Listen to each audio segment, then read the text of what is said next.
우리 하나님 말씀 같이 보시겠습니다.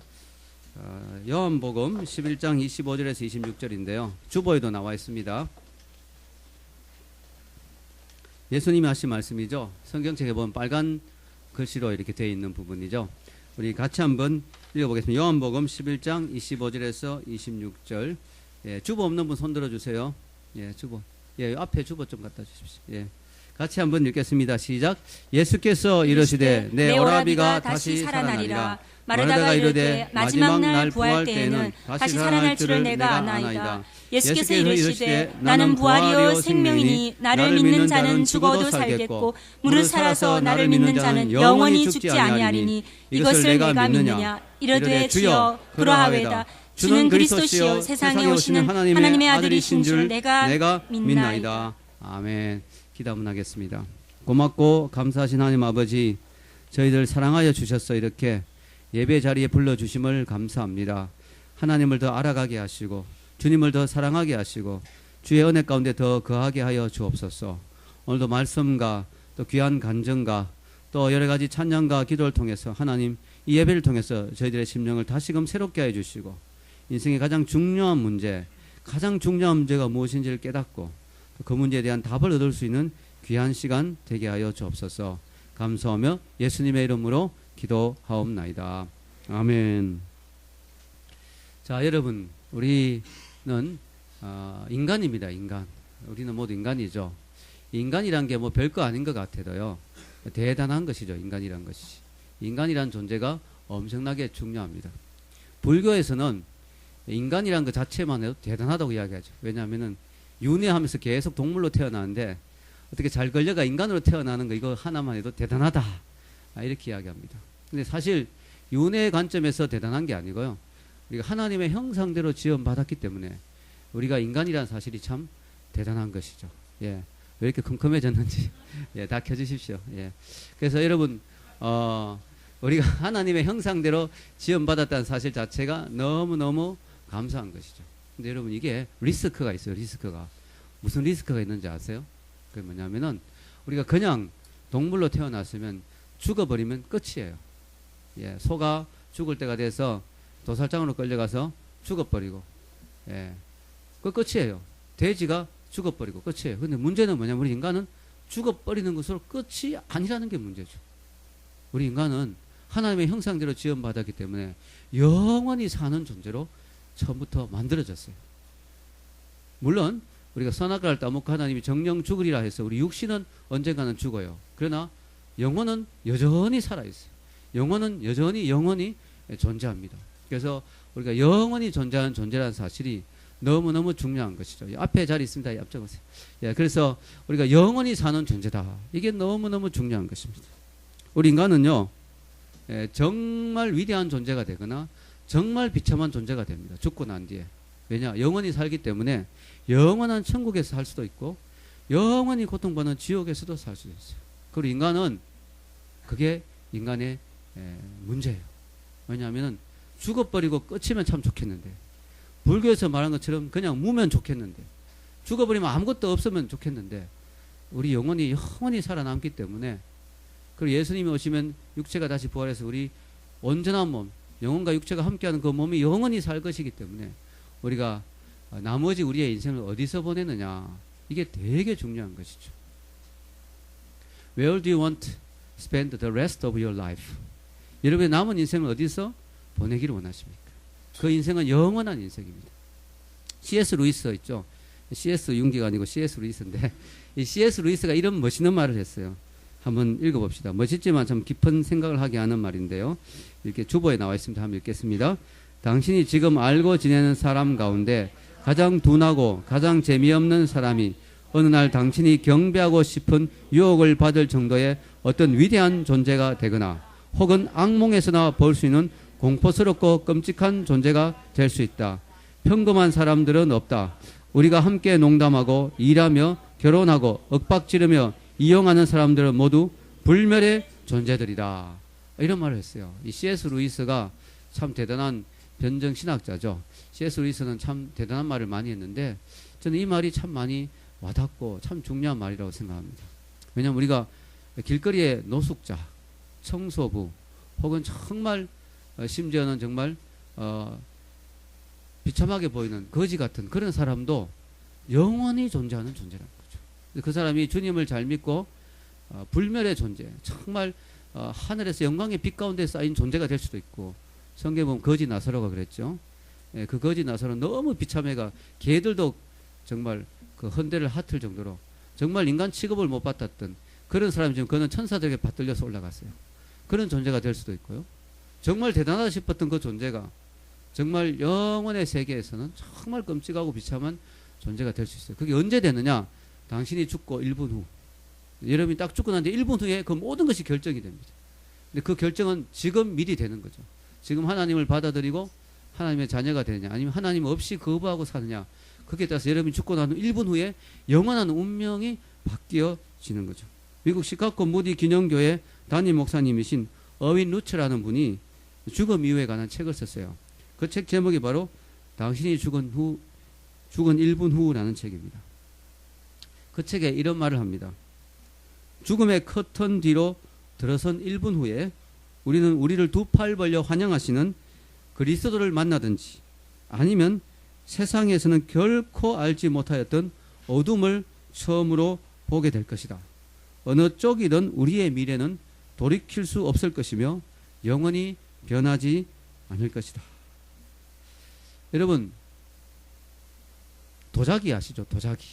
도자기를 이렇게 구워서 뜨거운 가마솥에 이렇게 구워내면 아주 아름다운 도자기가 되잖아요. 도자기 뭔지 아시죠? 제가 대학교 때는 도자기가 도서관에 자리 잡아주는 자기, 우리가 남자친구 여자친구를 일컫는 말이었는데, 그런 도자기 아니고, 그 도자기가 아니고 진짜 도자기 있죠. 근데 이 도자기는요, 가마솥에 들어가서 불에 구워지고 나면 절대로 형태를 바꿀 수가 없어요. 왜냐하면 완전히 완성되어 버렸기 때문에. 그러나 가마솥에 들어가기 전에 1분 전이라도 얼마든지 형태를 바꿀 수 있어요. 왜냐하면 그때는 물렁물렁한 상태이기 때문에 얼마든지 빚어서 다듬을 수가 있습니다. 무슨 이야기냐면요, 우리가 죽고 난 뒤에 그때는 우리의 존재를 바꿀 수가 없어요. 즉 우리가 하나님에 속한 존재냐, 하나님에게 속하지 않은 존재냐, 이것을 바꿀 수가 없어요. 그러나 죽기 전에는요, 1분 전일지라도 십자가의 강도처럼 마지막 순간이라도 회개하고 예수님을 영접하고 하나님을 믿으면 그의 신분이 하나님의 자녀로 바뀔 수가 있어요. 그러나 죽어버리면 그때는 바꿀 수가 없어요. 왜냐하면 죽음은 존재의 완성이기 때문이죠. 그 이후에는 아무리 해도 바꿀 수 없어요. 만약에 죽고 난 뒤에 죽어보니까 하나님이 있었네, 천국과 지옥이 있었네, 아이고 하나님, 나 하나님 믿을게요. 그때는 늦었다는 거죠. 만약에 그때 그렇게 해가 될 수 있다면 지옥에 있는 사람들이 전부 지금 회개하고 다 천국 갔겠죠. 그건 안 되는 거죠. 하나님이 딱 선을 꺼놓으셨어요. 여기까지다. 죽기 전까지다. 그래서 여러분이 죽기 전까지는 기회가 있는 거죠. 지금은 여러분이 주님을 믿고 하나님의 자녀가 될 수 있는 기회가 있어요. 이 기회를 우리는 절대로 놓치면 안 된다는 것이죠. 미국 인디애나주의 한 묘지에는 다음과 같은 비석이 있다고 합니다. 묘지의 비석인데요. 내 곁을 지나는 사람이여, 잠시 멈추어 서시오. 나도 한때는 당신과 같은 사람이었어. 언젠가 당신도 지금의 나와 같아질 것이요. 그러니 죽음을 준비하고 나를 따라오시오. 약간 무시무시한 그런 비석이 있습니다. 그런데 어떤 사람이 그 비석 밑에 이런 글을 적어 놓았다고 합니다. 당신이 어디로 가는지 모르기 때문에 나는 무턱대고 당신을 따를 마음이 없소. 이렇게 적합니다. 사실 우리가 무조건 따라갈 게 아니잖아요. 우리가 죽음 이후에 어디로 가는지를 알아야 된다는 거죠. 여러분, 죽음이라는 비행기를 탔는데 그 비행기가 어디 도착할지를 알고 타야 되지 않겠어요? 어떤 사람이 해외여행 한다고 공항에 나갔는데 어디 가십니까? 모르겠어요. 일단 비행기 타고 봅시다. 이런 사람 없겠죠. 이 비행기가 지금 유럽으로 가는지 소련으로 가는지 북한으로 가는지 중국으로 가는지 알고 타야 될 거 아니에요. 우리가 인생의 죽음이라는 이 터널을 통과해 이 낯선 나라로 우리가 지금 언젠가는 갈 거 아니에요. 근데 우리가 어디로 가는지 알아야 될 거 아니에요. 내가 천국 가는지 지옥 가는지. 여러분, 그 스펄저 목사님이 참 점잖으신 분인데요. 유머 감각도 참 탁월하고, 이분이 이런 말을 했더라고요. 지옥에 안에서 묘사했는데 너무 끔찍한 거 있죠. 한번 읽어봅시다. 당신이 정말로 육체를 가지고 있는 것처럼 지옥에는 진짜 불이 있다. 당신은 빨갛게 타고 있는 뜨거운 석탄 가운데 놓여 있으면서도 타지 않는 성면을 본 적이 있을 것이다. 당신의 몸도 마찬가지로 불타버리지는 않고 영원히 불이 붙어 있는 그런 시기 될 것이다. 타는 불꽃 속에서 당신의 심경은 산채로 있고 그 모든 맹렬한 분노에 결코 무감각해지지 않으며 당신의 폐를 타게 하고 숨을 막히게 하는 유황불길의 매운 연기로 당신은 죽음의 자비를 원하며 부르짖을 것이나 결코 아무도 오지 않을 것이다. 예, 스펄전 목사님 이런 말 하니까 참 끔찍하고 또 너무 실감이 납니다. 스펄전 목사님이 참 이렇게 지옥의 두려움을 강조했어요. 저는 사실 사우나 가면은 이 사우나실 있잖아요. 뜨거운 사우나, 그 찜질하는. 거기 동네 서경대 앞에 사우나실인데 거긴 좀 되게 온도를 되게 높여놔가지고 거기 들어가면 정말 숨을 못 쉬겠더라고요. 그러면서 이런 생각을 합니다. 여기서 내가 영원히 못 나간다면 얼마나 괴로울까. 우리가 이 죽음이라는 고통, 그러나 더 무서운 것은 죽음 이후에 우리가 어디로 갈 것인가. 오늘 간증은요, 바로 이 죽음의 고통을 생생하게 경험한 한 자매님의 간증입니다. 이 자매님의 남편이 병으로 죽게 됐는데 그 옆에서 이런 죽음의 고통을 직접 목격하면서 그 가운데서 주님을 만나서 삶이 변화된 한 자매님의 간증인데요. 정말 우리에게 누구나 닥쳐올 이 죽음의 문제를 다시 한번 생각할 수 있는 기회가 되면 좋겠습니다. 우리 간증을 통해서 은혜 받기를 원합니다. 우리 불 꺼주시고요. 간증을 켜주시면 좋겠습니다.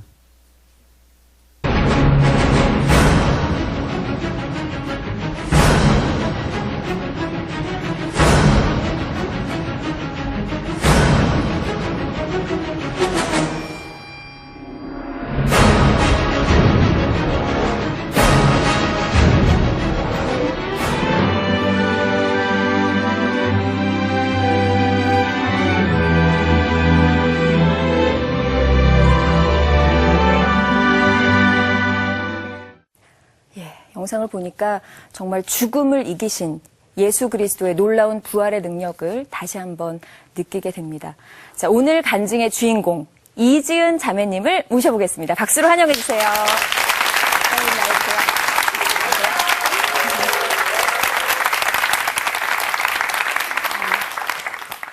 안녕하세요. 저는 춘천 한마음교회에서 온 이지은 자매입니다.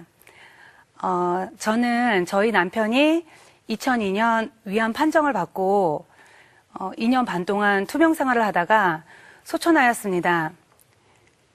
저는 남편이 병원에서 항암 치료를 받는 동안 그 암으로 죽어가는 사람들을 본의 아니게 많이 보게 되었습니다. 제가 그때 당시 불교 신자였고 하나님이 살아계신지 천국이 있는지 지옥이 있는지 제가 아무것도 잘 모를 때였습니다. 그런데 제가 이렇게 암으로 죽어가는 사람들의 모습을 보면서 사람이 죽을 때 우리 눈에 보이지는 않지만 누군가 반드시 오는구나. 제가 이거를 봤습니다. 그리고 또 그 죽어가는 사람들을 통해서 제가 천국과 지옥이 있다는 것을 확신했고, 그리고 죽을 때 반드시 누군가가 오는데 그 사람들은 이걸 보는 거예요. 보면서 두려움에 떨고 이 두려움을 넘어서 공포 속에 떨었습니다. 그래서 이 모습을 보면서 제 눈에 보이지는 않는데 이 죽음이 얼마나 무섭고 두려운 것인지 제가 똑똑히 보았습니다. 그리고 이 사람들은 임종을 편안히 맞이하지도 못하고 끝까지 삶의 줄을 놓지 않으려고 몸부림치는 것을 제가 봤습니다. 제가 지금도 잊을 수 없는 한 사람이 있습니다. 그 환자의 이름은 제가 지금 잘 기억하지 못하는데 그 아내의 이름은 제가 지금도 잊을 수가 없습니다. 그 아내의 이름은 정자였는데 이 아내의 남편도 저희 남편과 똑같이 위암 말기 환자였고 장이 막혀서 아무것도 먹지 못한 상태라 기운이 하나도 없는데 이 상태에서 갑자기 아내의 이름을 막 부르는 겁니다. 제가 그대로 해보겠습니다. 정자야, 무서워. 나를 데리러 왔는데 너무나 무서워. 막 이렇게 미친 듯이 소리를 치는 겁니다. 그때 저하고 얘기하고 있던 그 환자의 아내가 저도 같이 들은 거죠. 이 소리를 듣고 남편 옆으로 뛰어갔습니다. 뛰어갔는데 아무것도 먹지 못해서 기운이 하나도 없는 그 환자가 어디서 그런 힘이 났는지 이렇게 아프니까 누워있잖아요. 누워있는 상태에서 아내의 목을 있는 힘껏 갑자기 이렇게 헤드락을 이렇게 하는 겁니다. 하면서 이렇게 꽉 조이는 겁니다. 조이면서 같이 가자고. 나를 데리러 왔는데 너무 무서워서 자기는 혼자 못 간다고 같이 죽자고 미친 듯이 난리를 치는 겁니다. 제가 이걸 보면서 너무나 놀랐습니다. 너무나 당황을 해서 이 환자가 이렇게 하면서 아내가 숨을 못 쉴 정도로 너무나 꽉 이렇게 목을 조르는 겁니다.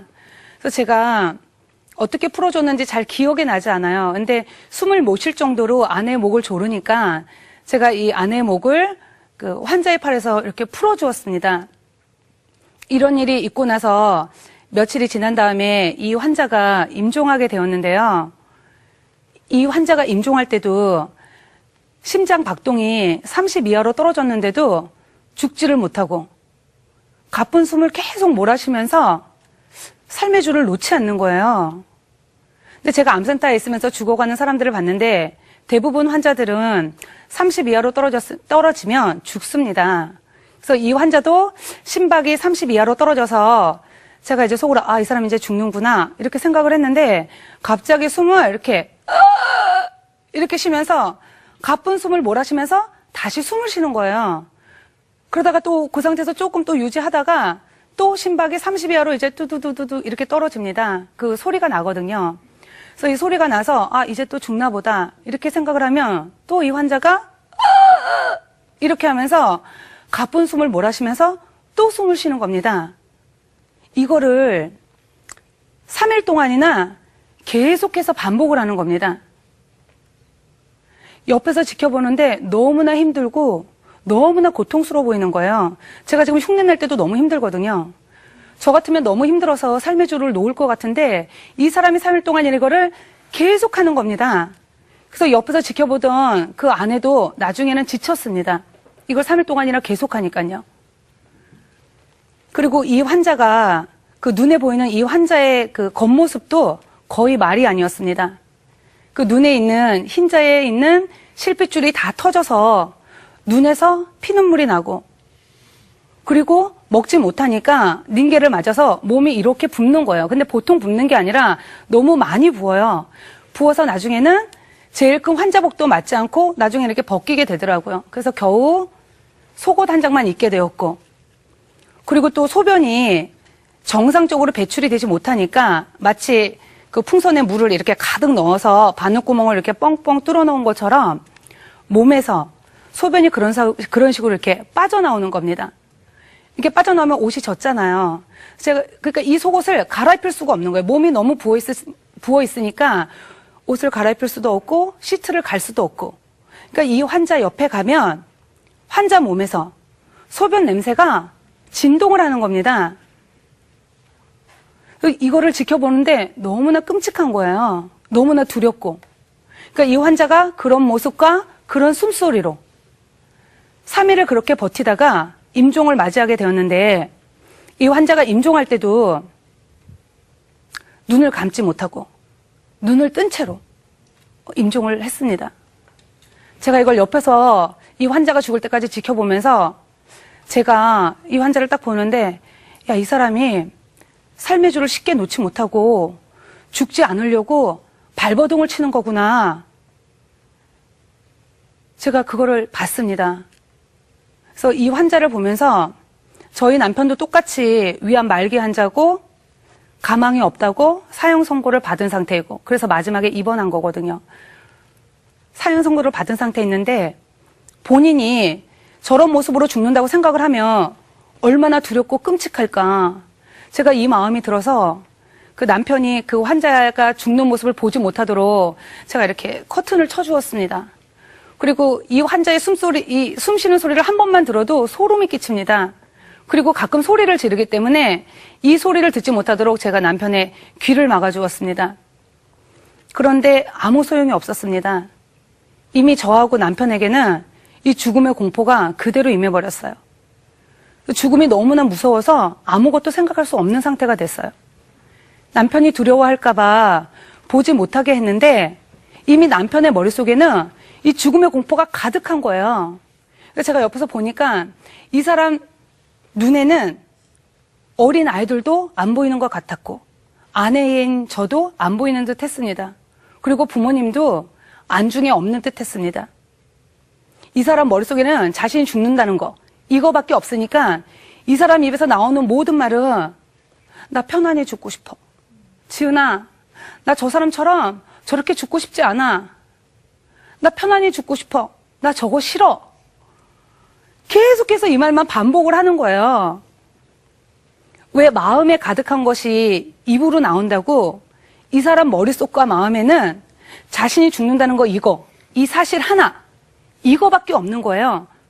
그러니까 이 사람 눈에는, 저희 남편 눈에는 아이도 안 보이고 아무것도 안 들리고 아무것도 안 보이는 거예요. 이 사람 눈에는. 근데 더 놀라운 게 뭐냐면요. 제가 죽음이 더 두려웠습니다. 실제 죽는 건 남편이 죽는 거지 제가 죽는 게 아닙니다. 저 그때 건강했습니다.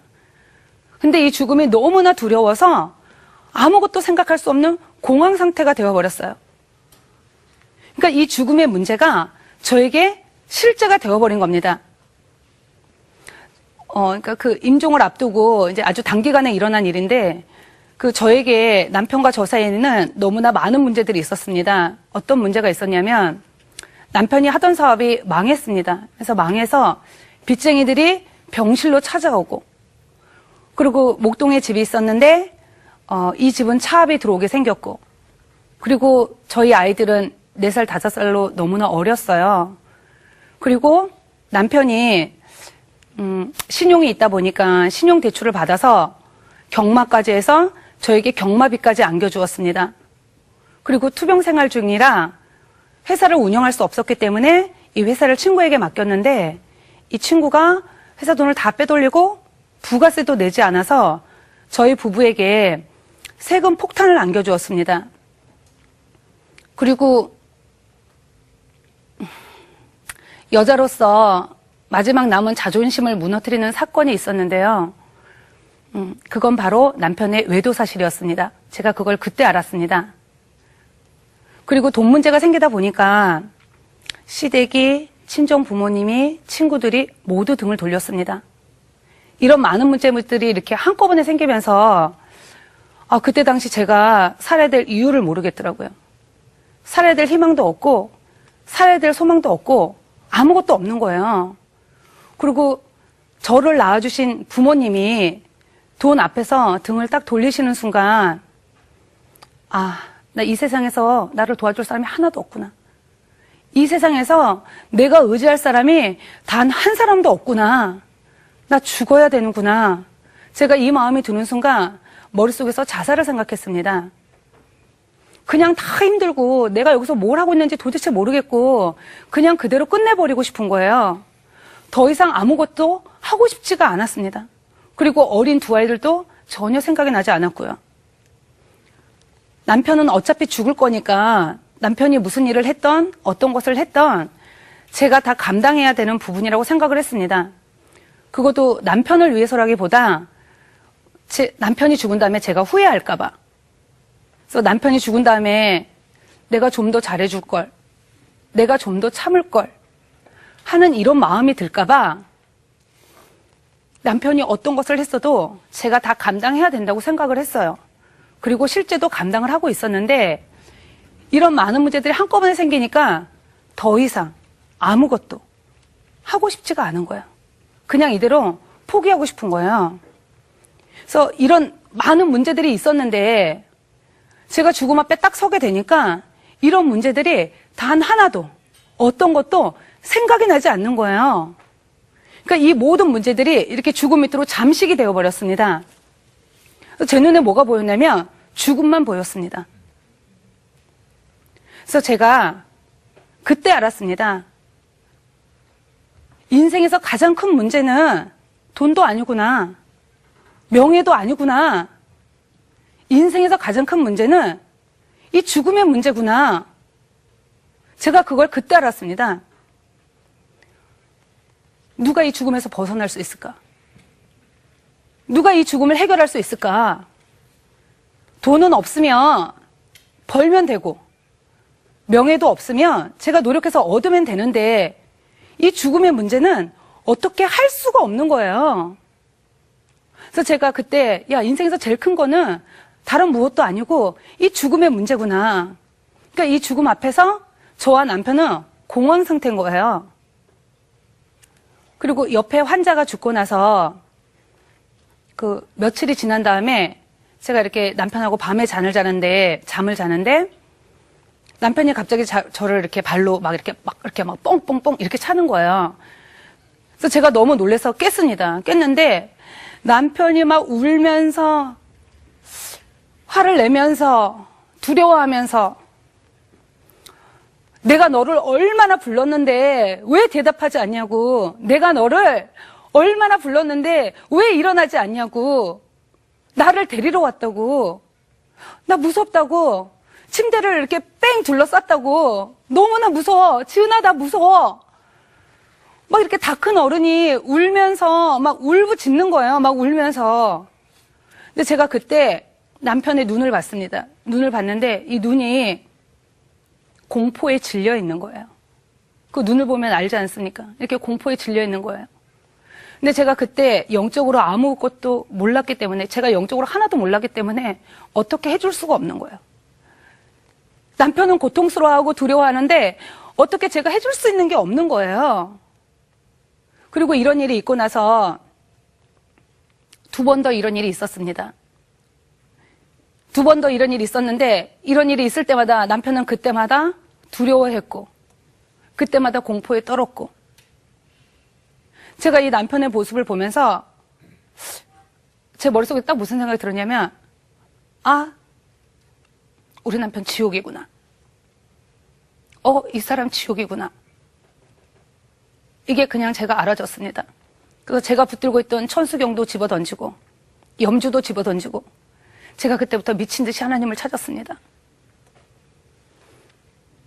앞에 환자가 어떻게 죽는지 내가 똑똑히 봤는데, 이 지옥이 얼마나 무섭고 두려운 건지를 내가 그 환자의 모습을 통해서 제가 똑똑히 봤는데 이 사람 지옥을 보낼 수가 없는 거예요. 그래서 제가 그때부터 미친 듯이 하나님을 찾았습니다. 하나님 살려달라고. 하나님 제발 살려달라고. 죽음이 너무나 두렵다고.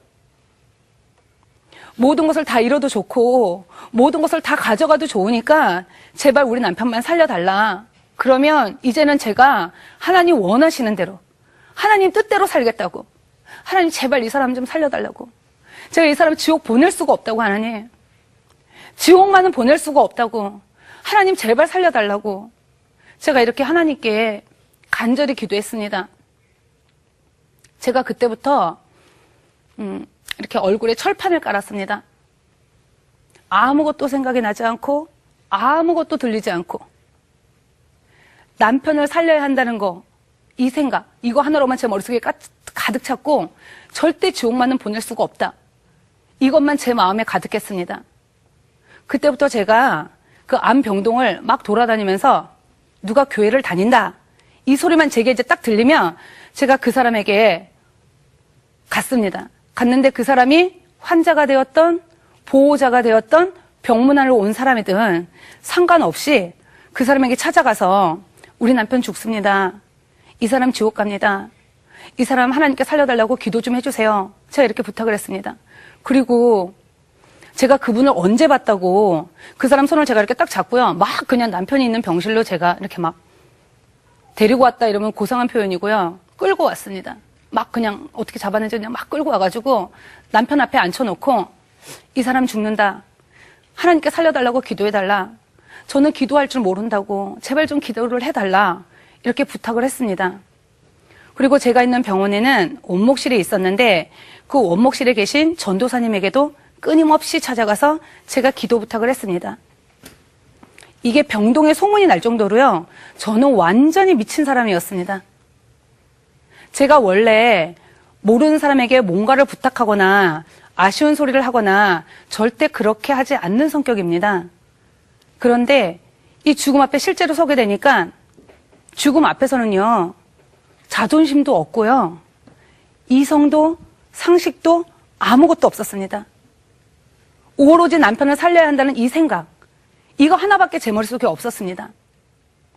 그래서 이런 저에게 하나님께서 남편이 죽기 정확히 2주 전에 저의 기도에 응답하셔서 한 언니를 보내주셨어요. 이 언니가 그 원목실에 계신 전도사님께서 부탁하셔서 기도해주러 오셨다고 이렇게 얘기를 했습니다. 대학병원에 가면은 각 센터가 있지 않습니까? 근데 이 언니가 원래 암센터 담당이 아닙니다. 다른 센터 담당인데 그 전도사님께서 이 환자는 꼭 가서 기도를 해줘야 된다. 이렇게 말씀하셔서 그 부탁을 받고 저희 부부에게 기도해주러 오셨다고 했어요. 이게 하나님의 인도하심이죠. 그래서 이 언니가 저희 부부에게 와서 많은 말을 한 것이 아니라 하나님이 이 땅에 사람으로 오셨고 그분의 이름이 예수님이며 이분이 우리 죄 때문에 십자가에서 죽으시고 부활하셨다. 이렇게 말했습니다. 제가 이 얘기를 듣는데요. 너무 놀랐습니다. 제가 이 말을 듣는데 아주 기절초풍하는 줄 알았습니다. 부활이라는 두 글자가 너무나 선명히 똑똑히 제 귀에 들리는 거예요. 부활? 이게 뭐야? 죽음이 끝이 아니잖아. 우리 부부는 죽음이 너무나 두려워서 아무것도 생각할 수 없는 공황 상태로 있는데 부활이라니 그럼 죽음이 끝이 아니라는 거잖아. 그럼 예수님이 하나님이네? 이게 그냥 한순간에 그냥 다 알아졌습니다. 그래서 제가 너무 놀라가지고 이 언니에게 하나님이 언제 왔다 가셨냐? 제가 이렇게 물어봤습니다. 그러니까 언니가 2000년 전에 왔다 가셨냐고. 그래서 벌써 왔다 가셨냐고. 이분이 부활하셨으면 하나님이 맞다고. 나는 예수님이 하나님인 줄 몰랐다고. 내가 이분을 믿지 않았다고. 저는 예수님이 그리스 로마 신화에서 나오는 것처럼 기독교인들이 만든 신인 줄 알았어요. 이게 살아계신 하나님인 줄 몰랐다고. 내가 이분을 믿지 않았다고. 언니 저 예수님 믿겠다고.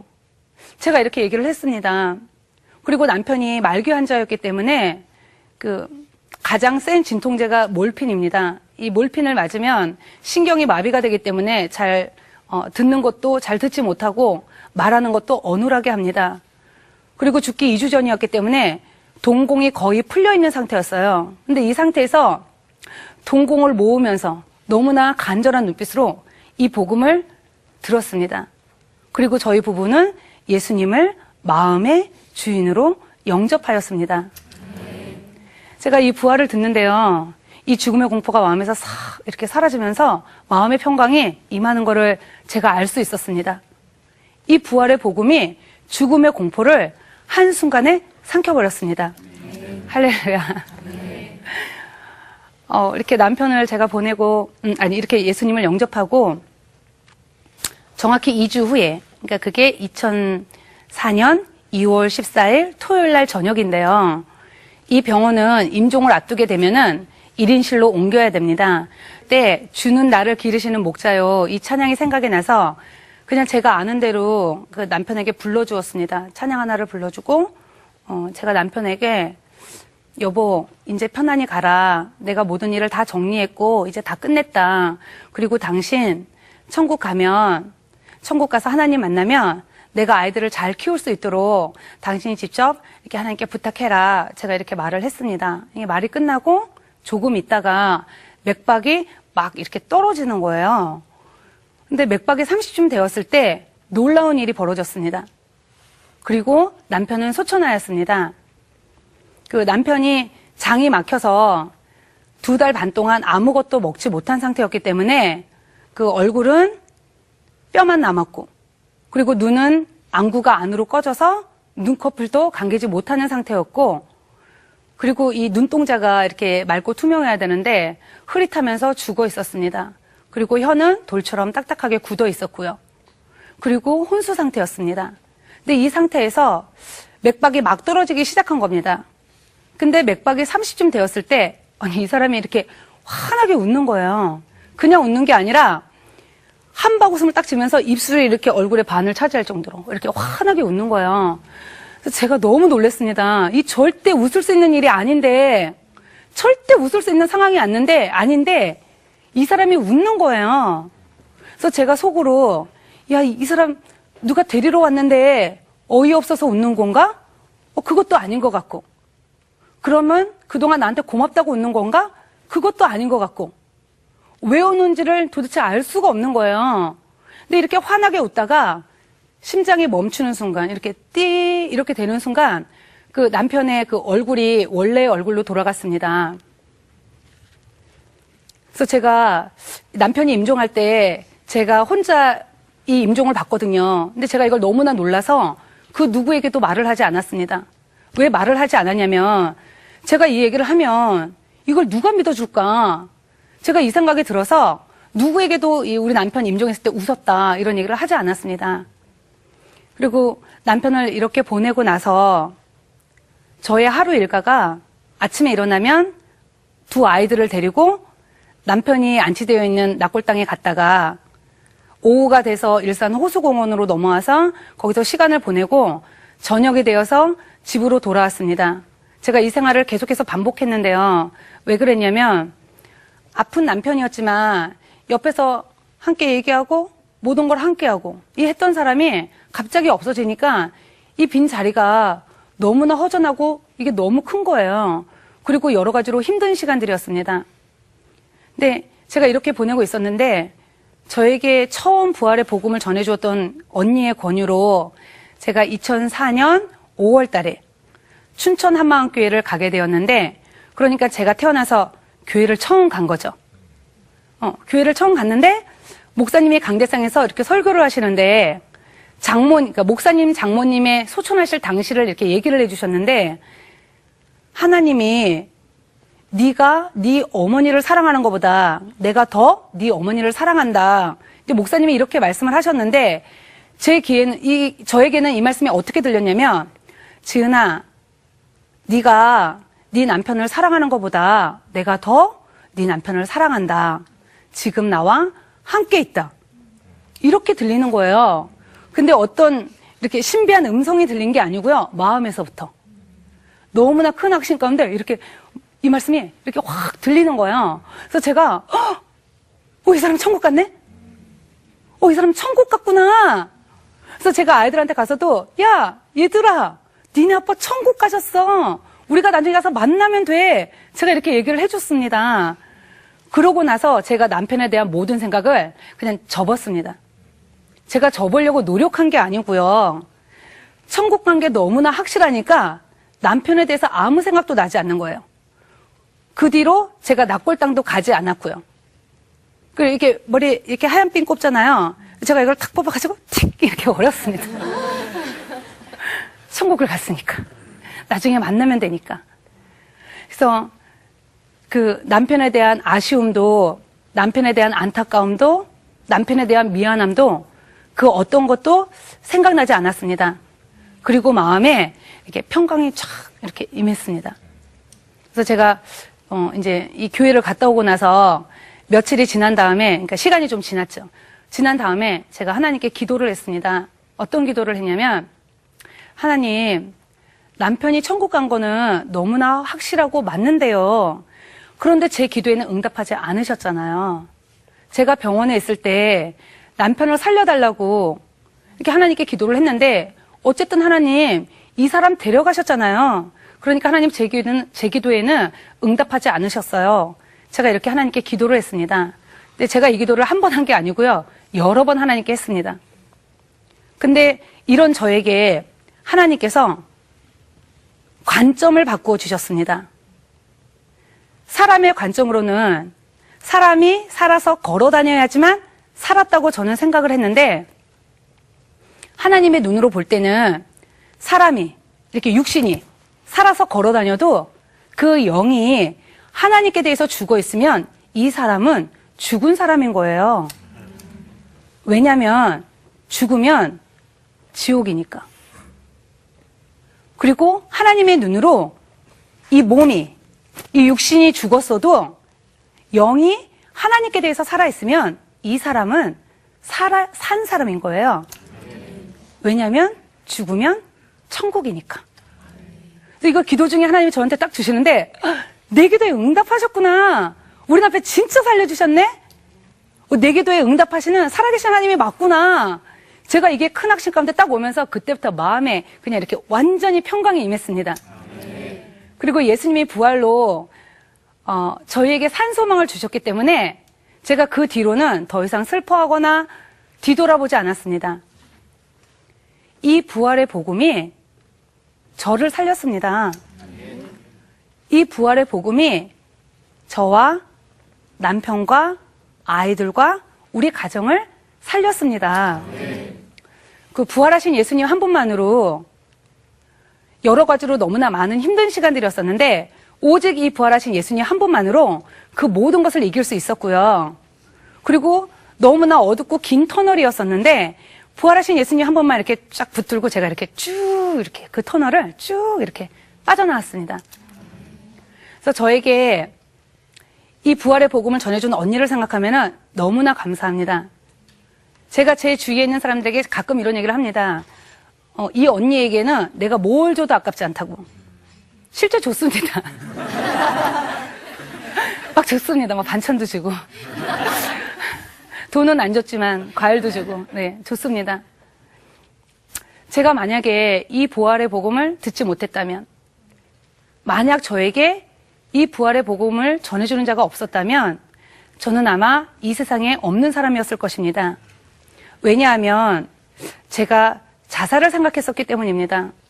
지금 생각해도 너무나 끔찍하고 아찔합니다. 정말 복음을 전한 자의 발이 아름답습니다. 제가 이 복음을 듣고 이 복음으로 딱 살아나고 나서 제가 어떤 생각이 들었냐면, 야, 나 같은 사람이 있겠구나. 나처럼 갈 길을 몰라서 눌리고 포로된 영혼들이 있겠구나. 내가 이 사람들에게 이 부활의 복음을 전해야 되겠다. 갈급한 영혼에게 제가 가서 입술을 열기만 하면 성령께서 역사하셔서 이 영혼을 살리실 수 있는데, 내가 이 복음을 듣고도 입술을 열지 않는다면 하나님께서 나에게 핏값을 취하는 것이 너무나 마땅하고 당연하다는 생각이 들었습니다. 제가 그때부터 이제 복음을 전하기 시작했습니다. 인생에서 가장 큰 문제는 죽음의 문제입니다.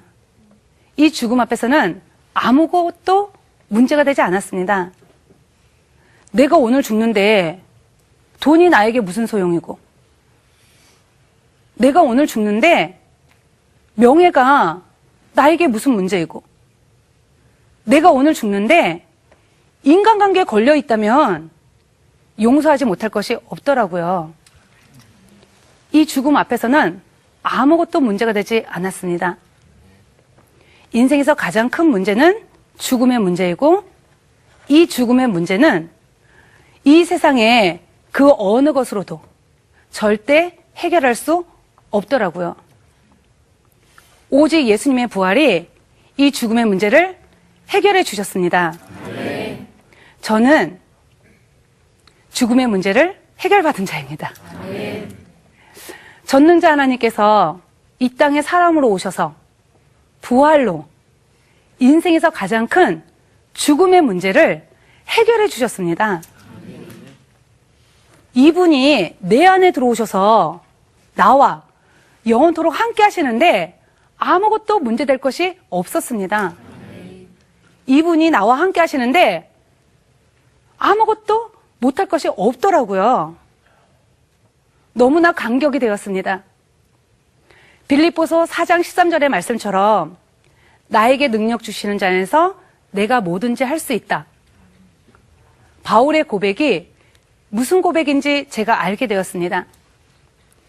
저는 인생에서 가장 큰 문제를 해결받은 자입니다. 죽으면, 이 육신이 죽으면 이 썩을 몸 벗고 신령한 몸을 입는데, 이분이 나와 함께 하시는데 두려울 것이 없더라고요. 왜 남편이 죽고 나면은 어떻게 살까 뭐 이런 염려들, 두려움 이런 게 있을 수 있잖아요. 근데 두렵지가 않은 거예요. 다 나를 몰라줘도 되고 다 나를 버려도 되고 이분이 나와 함께 하시니까 아무것도 두렵지가 않은 거예요. 그래서 이제 제가 남은 인생, 제가 이 세상에 살면서 할 것은 복음 증거뿐입니다. 오직 복음 증거. 여기에 저의 인생을 모두 드리겠습니다. 감사합니다.